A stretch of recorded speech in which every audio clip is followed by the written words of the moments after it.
నమస్తే. మొట్టమొదటిసారిగా అమ్మాయి రజనీ గురించి ప్రపంచానికి తెలియజేసే ప్రయత్నం చేసింది ఆర్టీవీ. సో దాంట్లో భాగంగా అమ్మాయిని వెతుక్కుంటూ ఇంటి వరకు వెళ్ళాం, ఇంటర్వ్యూ చేశాం. ఆ సమయంలో ఆ బాధ రేవంత్ రెడ్డి వరకు వివరించే ప్రయత్నం చేశాం. రేవంత్ రెడ్డి దృష్టికి వెళ్ళింది. రేవంత్ రెడ్డి మొదటగా ఒక హామీ ఇచ్చారు. ముఖ్యమంత్రి అయితే ప్రమాణ స్వీకారం రోజు ఎల్బీ స్టేడియంలో నీకు జాబ్ ఇస్తాను, ఆ రోజు నియామక పత్రం ఇస్తాననేటువంటి హామీ ఇచ్చారు. సో అనుకున్నట్టుగానే కాంగ్రెస్ పార్టీ అధికారంలోకి వచ్చింది. రేవంత్ రెడ్డి ముఖ్యమంత్రి కాబోతా ఉన్నారు. ప్రస్తుతం రజనీ ఇంట్లో ఉన్నాం. రజనీ దగ్గరకు వచ్చాం. ఈమె ఫిజికల్లీ హ్యాండిక్యాప్డ్. చిన్నప్పటి నుంచే ఇలా ఉంది ఈ పరిస్థితి. సో ఆమె స్వతహాగా ఎదగాలనుకుంటుంది. ఆమె ఆమె కష్టార్జితంతో ఆమె బ్రతకాలనేటువంటి ఆశయం ఆమెకు ఉంది. డిగ్రీ కంప్లీట్ చేసింది అమ్మాయి. ఆమెతో మాట్లాడదాం. రజనీ, ముందుగా కంగ్రాచులేషన్స్. థ్యాంక్ యూ చాలా హ్యాపీగా ఉంది గెలిచినందుకు. కాంగ్రెస్ పార్టీ సార్ గ్యారంటీ ఇచ్చిండు, కలవంగానే జాబ్ ఇస్తాను.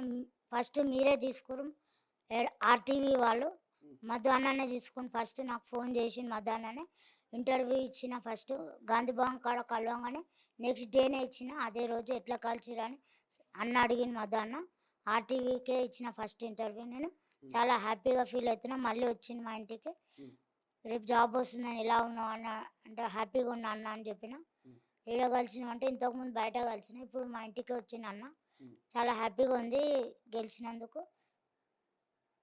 కాంగ్రెస్ పార్టీ నాకు గ్యారంటీ ఇచ్చిండు, గెలవగానే నీకు జాబ్ ఇస్తాను, ఎల్బీ స్టేడియంకి రేపు 11 o'clock రమ్మని చెప్పింది సార్. ఎస్, చూస్తా ఉన్నాం కదా ఇక్కడ రజనీ కాంగ్రెస్ గ్యారంటీ కార్డు అని ఒకటి పట్టుకోవడం జరిగింది. దీంట్లో కాంగ్రెస్ పార్టీ ఇచ్చినటువంటి 6 గ్యారంటీలు ఉంటే ఈ 6 గ్యారంటీలు ప్రకటన చేసే కంటే ముందే రేవంత్ రెడ్డి ఇచ్చినటువంటి మొదటి గ్యారంటీ రజనీకి ఉద్యోగం. రేవంత్ రెడ్డి ఇచ్చినటువంటి ఆ మొదటి గ్యారంటీ నెరవేర్చబోతా ఉన్నారు. 6 గ్యారంటీల కంటే ముందు గ్యారంటీ రజనీకి ఉద్యోగ గ్యారంటీ. అది రేవంత్ రెడ్డి ఇచ్చాడు. పిసిసి ప్రెసిడెంట్గా ఉండి గాంధీ భవన్ వేదిక ఇచ్చాడు. అది నెరవేర్చబోతా ఉన్నాడు రేవంత్ రెడ్డి రేపు ప్రమాణ స్వీకారం సందర్భంగా ఎల్బీ స్టేడియంలో. సార్, నీకు ఫోన్ వచ్చిందా రేవంత్ రెడ్డి ఆఫీస్ నుంచి? ఎవరైనా ఫోన్ చేసిండ్రా? చేసిండ్రు, పిఏ చేసిండు. చేసి మీ ఫ్యామిలీని తొలుకొని రమ్మన్నారు. రేపు 11 o'clock రమ్మన్నారు. ఎల్బీ స్టేడియం పాస్ ఇచ్చారు. వచ్చింది, ఇన్ఫర్మేషన్ వచ్చింది. ఎన్ని గంటలకు రమ్మన్నారు? 11 o'clock రమ్మన్నారు. 11 o'clock రమ్మన్నారు. ఎవరోని రమ్మన్నారు? నేను ఒక్క ఆమెను రమ్మన్నారా?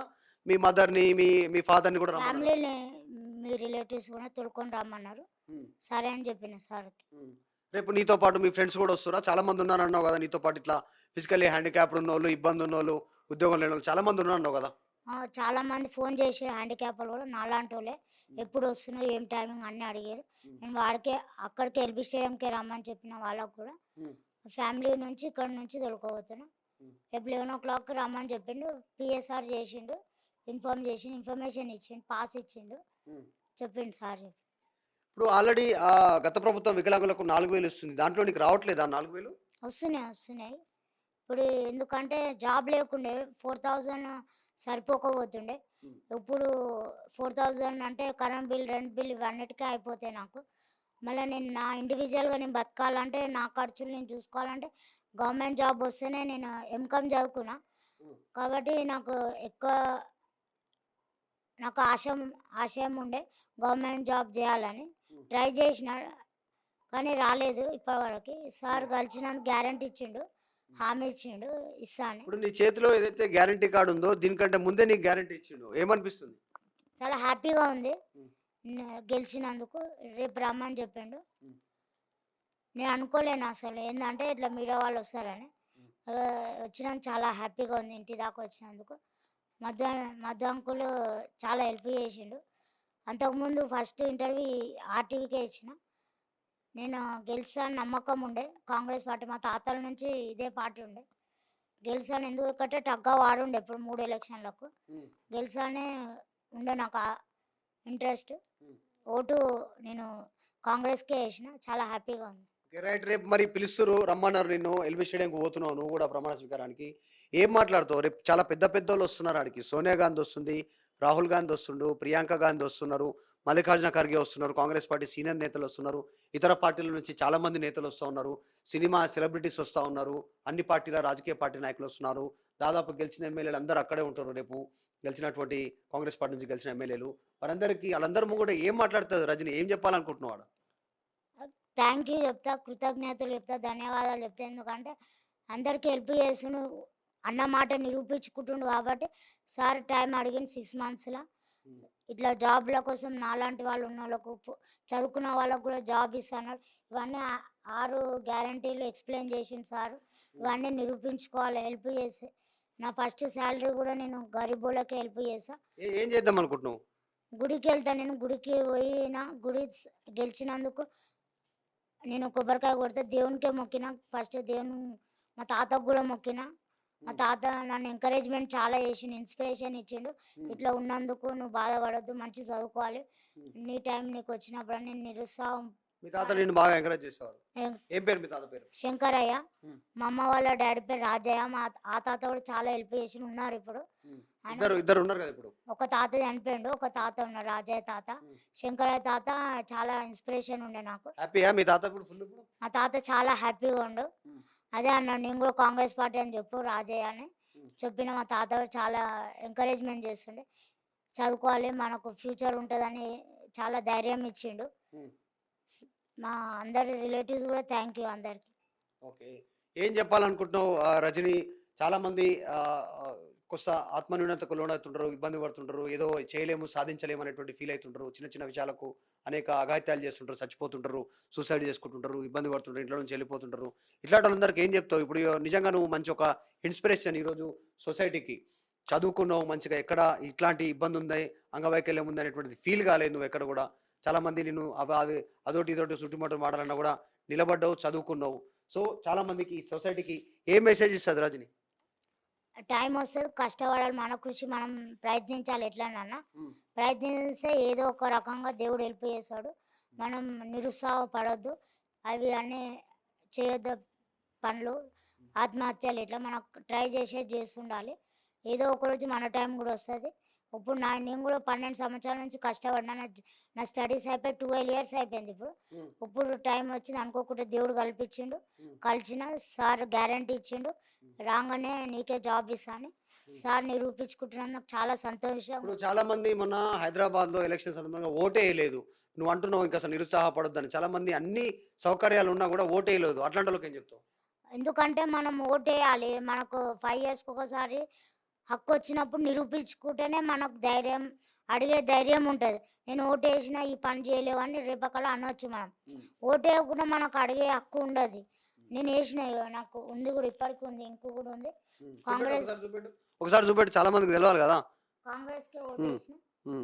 సరే, ఎవరికి వేయడం అనేటువంటిది మన వ్యక్తిగతము, కానీ నువ్వైతే ఓటేసినావు. హ్యాపీగా ఉంది గెలిచినందుకు. సరే, ఓవరాల్గా రేపు ఉద్యోగం వచ్చిన తర్వాత వాళ్ళు కూడా మొదటి శాలరీ పేదలకే హెల్ప్ చేస్తాను అంటున్నావు.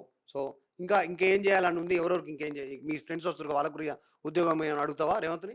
సార్ని అడుగుతా, మా లాంటి వాళ్ళకి కూడా హెల్ప్ చేయండి అని సార్ని అడుగుతా. ఎంతమంది ఉన్నారు మీ వాళ్ళు ఇంకా దోస్తులు?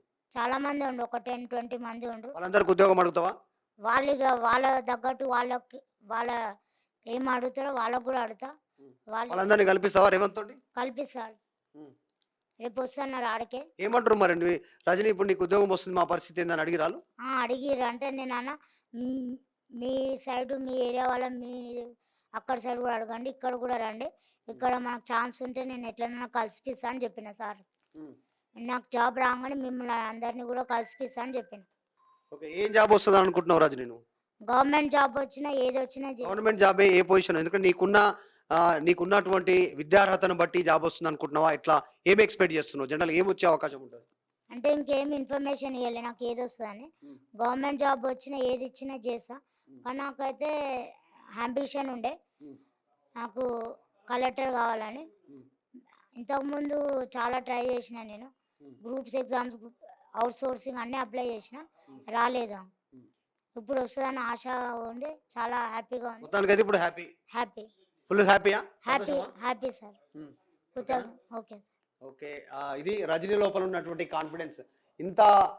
ఇన్ని సంవత్సరాలైనా ఇలాంటి పరిస్థితుల్లో ఉన్నా కూడా ఆమె చదువును వెనకేయలేదు, ఏం నిరాశపడలేదు. స్కూల్కి పోయింది, కాలేజీకి పోయింది, డిగ్రీ చేసింది, ఎంకామ్ చేసినావు. ఎంకామ్ కదా? ఎంకామ్ కంప్లీట్ చేసింది, ఎక్కడ నిరుత్సాహపడలేదు. ఇప్పుడు ఏం చేస్తున్నావు రజని? ఇప్పుడు రోజువారీగా ఇప్పుడు అయితే ప్రస్తుతానికి ఏం చేస్తలేను. చిన్న చిన్న ఏమైనా చేస్తున్నావా? ఆన్లైన్ అట్లా కాల్ సెంటర్గా పిలిచిండే అది ట్రావెలింగ్ ఛార్జెస్కి అవుతుందని చేస్తలేను. సో ఇక్కడ నిరీక్షపడతలేదు, డబ్బులు సరిపోతలేవు అనేటువంటి దాని తన కాళ్ళ మీద తను నిలబడాలి, ఇంట్లో భారం ఉండొద్దు అనేటువంటిది ఒక కాన్ఫిడెన్స్ ఉంది రజనీ దగ్గర. ఈమెను చూసి చాలా మంది ఇన్స్పైర్ కావాల్సినటువంటి అవసరం ఉంది. మొత్తానికి రేవంత్ రెడ్డి కాంగ్రెస్ పార్టీ ఇచ్చే 6 గ్యారెంటీల కంటే ముందు ఇచ్చినటువంటి మొదటి గ్యారెంటీ కాంగ్రెస్ పార్టీ తరఫు నుంచి రేవంత్ రెడ్డి పిసిసి ప్రెసిడెంట్ హోదాలో ఇచ్చినటువంటి గ్యారెంటీ రజనీకి మొట్టమొదటిసారిగా ప్రమాణ స్వీకారం రోజే ఉద్యోగం. సో ఆ గ్యారెంటీ ఫస్ట్ నిలుపుకొని ఉన్నారు రేవంత్ రెడ్డి. దాని తర్వాతనే 6 గ్యారెంటీల పైన మొదటి సంతకం మాత్రం రజనీ సంబంధించినటువంటి ఉద్యోగం పైన ఉండే పరిస్థితి ఉంది. సో రేపు 11 గంటలకు రమ్మన్నారు, కుటుంబంతో వెళ్తుంది. ఎల్బీ స్టేడియంలో రజనీ ప్రమాణ స్వీకారోత్సవంలో పాల్గొననుంది. వచ్చేటువంటి అతిరథ మహారథుల ముందు మాట్లాడనుంది. అక్కడనే నియామక పత్రం తీసుకోనుంది రజనీ.